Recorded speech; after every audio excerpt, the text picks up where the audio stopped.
President Donald Trump on Monday cleared the way for travelers from Europe, the United Kingdom and Brazil to visit the United States as early as next week, rolling back a set of strict travel bans imposed last year due to COVID-19, but President-elect Joe Biden's team says it will not follow this order, keeping the travel bans in place when Biden takes office on Wednesday.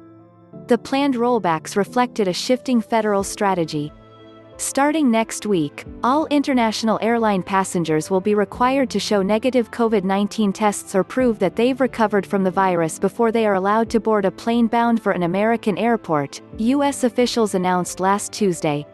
Trump planned on leaving travel restrictions in place for China and Iran, claiming the two countries repeatedly have failed to cooperate with U.S. public health officials and can't be trusted to implement the new COVID-19 testing rules. Trump began restricting travel from China about a year ago, and he extended those bans to the United Kingdom, Brazil and much of Europe in the following months. Many other countries have employed a similar strategy, barring or severely limiting travel from parts of the world with a high rate of coronavirus transmission. But in recent months, some public health experts have questioned whether these bans are still effective at preventing COVID-19 from spreading, especially since the virus is already widespread within the United States.